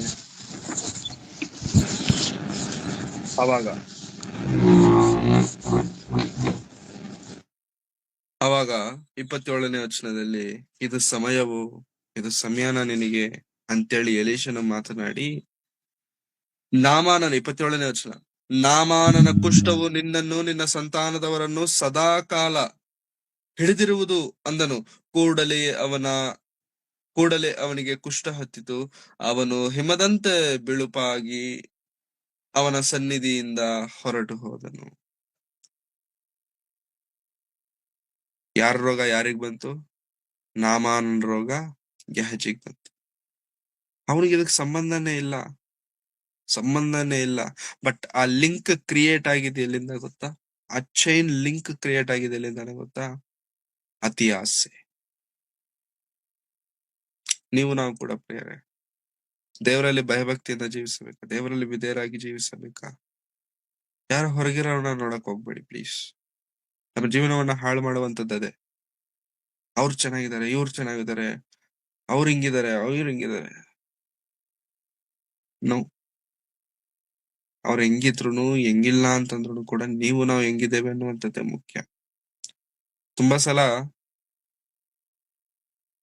ನಮ್ಮ ನಾವು ಫಸ್ಟ್ ಒಂದು ಚರ್ಚ್ಗೆ ಹೋಗ್ತಿದ್ವಿ. ಆ ಚರ್ಚ್ ಅಲ್ಲಿ ಹೋಗುವಂತವ್ರು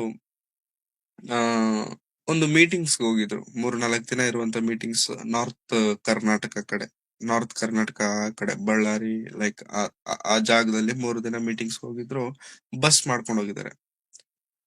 ಮೀಟಿಂಗ್ಸ್ ಮುಗಿಸ್ಕೊಂಡ್ ಬರ್ಬೇಕಾದ್ರೆ 3-4 ದಿನ ಮೀಟಿಂಗ್ಸ್ ಮುಗಿಸ್ಕೊಂಡ್ ಬರ್ಬೇಕಾದ್ರೆ ಬಸ್ ಮಾಡ್ಕೊಂಡು ಹೋಗಿದ್ರಲ್ಲ ಪ್ರಿಯ, ಈ ಬಸ್ ಅಲ್ಲಿ ಹೊಸದಾಗಿ ರಿಲೀಸ್ ಆಗಿರುವಂತ ಮೂವಿ ಸಾಂಗ್ಸ್ ಹಾಕೊಂಡು ಬರ್ತಿದ್ರು. ಅದಕ್ಕೆ ಡ್ಯಾನ್ಸ್ ಗಳು ಆಡ್ಕೊಂಡು, ಕುಣಿದಾಡ್ಕೊಂಡು, ಎಗರಾಡ್ಕೊಂಡು ಈ ತರ ಬರ್ತಿದ್ರು. ಅದನ್ನ ವಿಡಿಯೋ ತೆಗೆದು ಸೋಷಿಯಲ್ ಮೀಡಿಯಾದಲ್ಲಿ ಪೋಸ್ಟ್ ಮಾಡಿದ್ದಾರೆ. ಅದನ್ನ ನೋಡ್ತಿದ್ದಾಗ ಅವ್ರ ಲೈಫು ಚೆನ್ನಾಗಿದೆ, ಅವ್ರ ಮಕ್ಕಳ ಲೈಫು ಚೆನ್ನಾಗಿದೆ.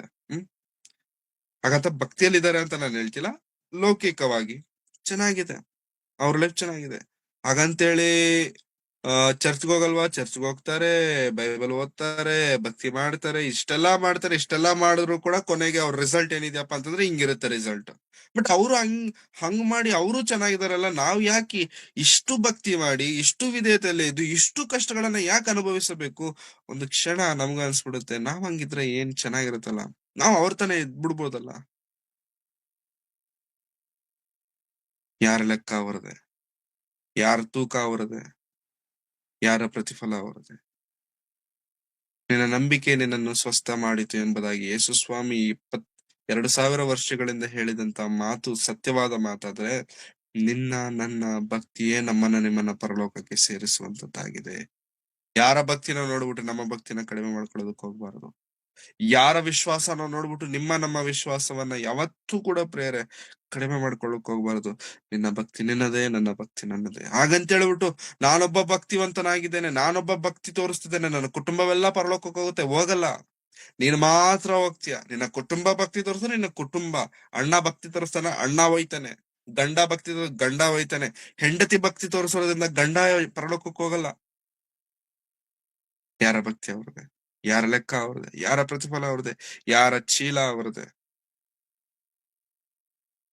ಹಾಗಾಗಿ ಪ್ರಿಯಾದ್ರೆ, ದೇವರಿಗೋಸ್ಕರ ಜೀವಿಸು, ದೇವರಿಗೋಸ್ಕರ ಕೊನೆಯವರೆಗೂ ಬದುಕೋಣ. ಕೊನೆಯವರೆಗೂ ದೀಕ್ಷಾ ಸ್ನಾನದಲ್ಲಿ ಮಾತು ಕೊಟ್ವಲ್ಲ, ಆ ಮಾತನ್ನ ನಾವು ನೆನಪು ಮಾಡ್ಕೊಳ್ಳೋಣ. ಯಾವತ್ತಿನವರೆಗೂ ದೇವರಿಗೋಸ್ಕರ ಜೀವಿಸ್ತೀರಾ ಅಂತೇಳಿ ಕೇಳಿದಾಗ ಹೇಳಿದ್ವಿ, ಒಬ್ಬೊಬ್ರು ಒಂದೊಂದ್ ತರ ಹೇಳಿದ್ವಿ, ಬಟ್ ಒಂದೇ ಅರ್ಥ.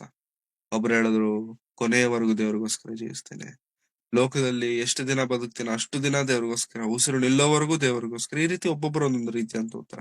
ಬಟ್ ಎಲ್ಲರ ಉತ್ತರ ಸಾರಾಂಶ ಒಂದೇ, ಈ ಲೋಕ ಅಳಿದೋಗುವವರೆಗೂ ಅಥವಾ ಯೇಸು ಸ್ವಾಮಿ ಬರುವವರೆಗೂ ಇವೆರಡರಲ್ಲಿ ಯಾವ್ದು ನಡೆದ್ರು ಕೂಡ ನನ್ನ ಜೀವನದಲ್ಲಿ ಅಲ್ಲಿಯವರೆಗೂ ನನ್ನ ಭಕ್ತಿಯನ್ನ ನಾನು ಕಾಪಾಡಿಕೊಳ್ಳುತ್ತೇನೆ.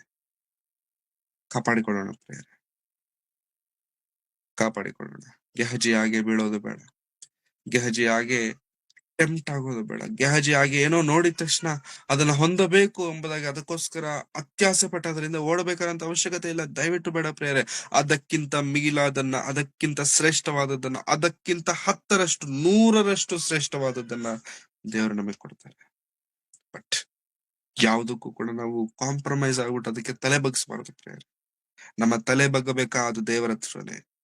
ನಾವು ನಮ್ಮ ಶಿರಸ್ಸು ತಗ್ಗಿಸಬೇಕಾದ ಕೇವಲ ದೇವರ ಹತ್ರನೇ, ಮತ್ತೆ ಯಾರ ಹತ್ರನೂ ಅಲ್ಲ. ಗೆಹಜಿ ಹಾಗೆ ನಾವು ಇರದೆ ದೇವರಿಗೋಸ್ಕರ ವಿಧೇಯರಾಗಿ ಜೀವಿಸೋಣ ಪ್ರಿಯರೇ. ಗೆಹಜಿ ಮಾಡಿದಂತ ಆ ತಪ್ಪಿದೆ ನೋಡಿ, ಯೆಹೋವನ ಆಣೆ, ದೇವರ ಮೇಲೆ ಆಣೆ ಇಟ್ಟು ತಪ್ಪು ಮಾಡೋದಕ್ಕೆ ಹೋದ. ಇಲ್ಲದೆ ಇರುವಂತ ರೋಗವನ್ನ ಅಂಟಿಸಿಕೊಂಡ. ಅವನ ಜೊತೆಗೆ ಅದ್ ನಿಂತೋಯ್ತಾ ಇಲ್ಲ, ಅವನ ಸಂತತಿಗೂ ಸಂತಾನಕ್ಕೂ. ನಾವು ಹೇಗಿದ್ದೇವೆ? ನಾವು ಹೇಗಿದ್ದೇವೆ? ನಾವು ಮೋಸ ಮಾಡುವಂತದ್ದು ಮನುಷ್ಯರನ್ನಲ್ಲ. ದಯವಿಟ್ಟು ಅರ್ಥ ಮಾಡ್ಕೊಳ್ಳಿ. ನಾನು ಮೋಸ ಮಾಡ್ತಿದ್ದೇನೆ ಭಕ್ತಿಯ ವಿಷಯದಲ್ಲಿ ಅಂದ್ಕೊಳ್ಳೋದಾದ್ರೆ ಮೋಸ ಮಾಡುವಂತದ್ದು ಮನುಷ್ಯರನ್ನಲ್ಲ, ದೇವರನ್ನು. ಹಾಗಂತೇಳಿ ದೇವರ ಮೋಸ ಹೋಗುವವನ? ನೋ. ನನಗೆ ತಂದೆ, ನಿಮ್ಮಪ್ಪ, ಅಪ್ಪನಿಗೆ ಎಲ್ಲ ಗೊತ್ತಾಗತ್ತೆ. ಅವ್ರ ಹತ್ರ ಹೋಗಿ ನಾಟಕಗಳು ಮಾಡ್ಬೇಕಾದಂತ ಅವಶ್ಯಕತೆ ಇಲ್ಲ. ನಾಟಕಗಳು ಮಾಡಿದ್ರೆ ದೇವರು ಸುಮ್ಮನೆ ಹಂಗ ಓಪನ್ ಮಾಡ್ಬಿಡ್ತಾರೆ. ಸೊ ಪ್ಲೀಸ್, ದೇವರಿಗೋಸ್ಕರ ನೀವು ಜೀವಿಸೋಣ, ದೇವರಿಗೆ ವಿಧೇಯರಾಗಿ ಬದುಕೋಣ. ಗೆಹಜಿ ಹಾಗೆ ನಾವಿರದೆ ದೇವರ ಮಕ್ಕಳಾಗಿ ಲೋಕದಲ್ಲಿ ಜೀವಿಸಿ ದೇವರನ್ನು ಮಹಿಮೆ ಪಡಿಸಬೇಕು. ಯೇಸು ಸ್ವಾಮಿಯ ಶಿಲುಬೆ ಮೇಲೆ ಹೇಳಿದಂತ ಕೊನೆಯ ಮಾತು, ಸ್ವಾಮಿ ನಾನು ನಿನ್ನನ್ನು ಈ ಲೋಕದಲ್ಲಿ ಮಹಿಮೆ ಪಡಿಸಿ ಈ ನನ್ನ ದೇಹವನ್ನ ಬಿಡ್ತಿದ್ದೇನೆ. ಆ ಮಾತು ನಾವು ಹೇಳುವವರಾಗಿರಬೇಕು. ದೇವರೇ, ಈ ಲೋಕದಲ್ಲಿ ನಾನು ನಿನ್ನನ್ನು ಮಹಿಮೆ ಪಡಿಸಿ. ಆತನು ನಮ್ಮ ಮುಂದೆ ನಿಂತಾಗ, ಆತನ ಮುಂದೆ ನೀವು ನಿಂತಾಗ ತಲೆ ಎತ್ತಿ, ದೇವರೇ ನಾನು ನಿನಗೋಸ್ಕರ ಇಂಥದನ್ನ ಮಾಡಿದ್ದೇನೆ ಎಂದು ತಲೆ ಎತ್ತುವ ಕೆಲಸಗಳನ್ನ ಮಾಡಬೇಕು. ತಲೆ ತಗ್ಗಿಸುವಂತವುಗಳನ್ನ. ದೇವರಿಗೋಸ್ಕರ ಜೀವಿಸೋ. ದೇವರಿಗೆ ನಾವು ವಿಧೇಯರಾಗಿ ಕೊನೆಯವರೆಗೂ, ಉಸಿರಿರುವ ದಿನದವರೆಗೂ ದೇವ್ರನ್ನ ಏನ್ ತಲಾಂತ ಕೊಟ್ಟಿದಾರೋ ಆ ತಲಾಂತನ ದೇವರಿಗೋಸ್ಕರ. ಯಾವ್ದನ್ನಾದ್ರೂ ಬಿಟ್ಟು ಬಂದಿದ್ದೇವೆ, ಬೇಡ ಅಂತಾನೆ ಬಿಟ್ಟು ಬಂದಿದ್ದೇವೆ, ಮತ್ತೆ ಅದನ್ನ ಅಂಟಿಸ್ಕೊಳ್ಳೋದು ಬೇಡ. ಗೆಹಜಿ ಎಲಿಶನ ಬಳಿಗೆ ಬರೋದಕ್ಕಿಂತ ಮೊದಲು ಹೆಂಗಿದ್ನೋ ಗೊತ್ತಿಲ್ಲ, ದೇವರು ಬರೆಸಿಲ್ಲ. ಬಟ್ ಎಲಿಶನ ಬಳಿಯಲ್ಲಿ ಇದ್ದರೂ ಕೂಡ ಅವನ ಜೀವನ ಬದಲಾಗಿಲ್ಲ. ವಾಕ್ಯವನ್ನು ಕೇಳಿದರೂ ಕೂಡ ನಮ್ಮ ಜೀವನ ಬದಲಾಗಿಲ್ಲ ಅಂತಂದ್ರೆ ವೇಸ್ಟ್. ಬದಲಾಗೋಣ, ಬದಲಾಯಿಸಿಕೊಳ್ಳೋಣ. ನಾವಲ್ಲ, ನಮ್ಮ ಹೃದಯಗಳನ್ನ ಬದಲಾಯಿಸಿಕೊಳ್ಳೋಣ. ನಮ್ಮ ಸುತ್ತಮುತ್ತಲಿರುವಂತವರನ್ನು ಕೂಡ ದೇವರ ಬಳಿಗೆ ಸೇರಿಸೋಣ. ಕಣ್ಣುಗಳನ್ನು ಮುಚ್ಚಿ ತಲೆಗಳನ್ನ ಬಾಗಿಸಿ ಪ್ರಾರ್ಥನೆ. ಪ್ರೀತಿ ಸ್ವರೂಪನಾದ ತಂದೆಯಾದ ದೇವರೇ, ನಿಮ್ಮ ಪರಿಶುದ್ಧವಾದ ನಾಮಕ್ಕಾಗಿ ನಿಮಗೆ ವಂದನೆಗಳನ್ನು ಸಲ್ಲಿಸುತ್ತೇವೆ ಸ್ವಾಮಿ. ಕರ್ತನೆ, ಈ ಸಮಯದಲ್ಲಿ ಕೆಲವು ಮಾತುಗಳನ್ನು ನಾವು ಧ್ಯಾನಿಸಿರುವಾಗ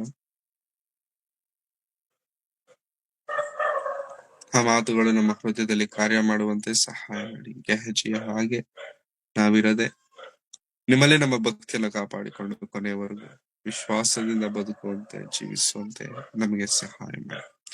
ಇದುವರೆಗೂ ನಡೆಸಿದಂತ ದೇವರೇ ನಿಮಗೆ ವಂದನೆ. ಇನ್ನು ಮುಂದೆ ಕರ್ತನೆ, ನಿಮ್ಮ ಚಿತ್ತ, ನಿಮ್ಮ ಆಲೋಚನೆಗಳಿಗೆ ನಾವು ತಕ್ಕಂತೆ ನಾವು ಜೀವಿಸುವ ಹಾಗೆ ಕೃಪೆ ತೋರಿಸಿ ನಡೆಸಬೇಕೆಂಬುದಾಗಿ ಬೇಡಿಕೊಳ್ಳುತ್ತೆ. ಈ ಪ್ರಾರ್ಥನೆಯ ಕೂಟವನ್ನು, ಈ ತಂಡವನ್ನು, ಈ ಕಾರ್ಯಕ್ರಮವನ್ನು ನಡೆಸುತ್ತಿರುವಂತ ನಿಮ್ಮ ಮಕ್ಕಳನ್ನು ನಿಮ್ಮ ಕರಗಳಿಗೆ ಒಪ್ಪಿಸಿಕೊಡುತ್ತಿದ್ದೇನೆ. ಕಷ್ಟವಿದೆ ಸ್ವಾಮಿ, ಇದರಿಂದ ಪ್ರಯಾಸವಿದೆ ಕರ್ತನೆ, ಇದರಿಂದ ಕಷ್ಟಪಟ್ಟಿರುವಂತ ಪ್ರತಿಯೊಬ್ಬರನ್ನು ನೆನಪು ಮಾಡಿಕೊಳ್ಳುತ್ತಿದ್ದೇವೆ. ಇನ್ನೂ ಹೆಚ್ಚಾಗಿ ಬಲಪಡಿಸಿ, ಇನ್ನೂ ಹೆಚ್ಚಾಗಿ ನಿಮಗೋಸ್ಕರ ತಮ್ಮ ದೇಹಗಳನ್ನ ಜಜ್ಜಿಕೊಂಡು ಸೈತಾನನಿಗೂ ಪಾಪಕ್ಕೂ ದೂರವಾಗಿ ನಿಮಗೆ ಹತ್ತಿರವಾಗಿ ಜೀವಿಸುವಂತ ಭಾಗ್ಯವನ್ನು ದಯಪಾಲಿಸಬೇಕೆಂಬುದಾಗಿ ಬೇಡಿಕೊಳ್ಳುತ್ತಾ ನಾವು ತಗ್ಗಿಸಿಕೊಳ್ಳುತ್ತಾ ನಿಮ್ಮೊಬ್ಬರನ್ನೇ ಹೆಚ್ಚಿಸುತ್ತಾ ಯೇಸು ಕ್ರಿಸ್ತರವರ ಪರಿಶುದ್ಧವಾದ ನಾಮದಲ್ಲಿ ಪ್ರಾರ್ಥಿಸಿ ಬೇಡಿ ಹೊಂದಿದ್ದೇನೆ ತಂದೆಯಾದ ದೇವರೇ, ಆಮೆನ್. ನಮ್ಮ ತಂದೆಯಾದ ದೇವರ ಪ್ರೀತಿಯು, ಕರ್ತನಾದಂತಹ ಯೇಸು ಕ್ರಿಸ್ತರವರ ಕೃಪೆಯು, ಪವಿತ್ರಾತ್ಮನ ಅನ್ಯೋನ್ಯತೆಯು ಸಹವಾಸ ಇಂದಿಗೂ ಎಂದಿಗೂ ಸದಾ ಕಾಲವು ಕರ್ತನು ಬರುವ ತನಕ ನಮ್ಮೆಲ್ಲರೊಂದಿಗೆ ಸದಾ ನೆಲೆಯಾಗಿರಲಿ ಸ್ವಾಮಿ. ಆಮೇಲೆ ಥ್ಯಾಂಕ್ ಯು ಎಲ್ಲರಿಗೂ ವಂದನೆಗಳು.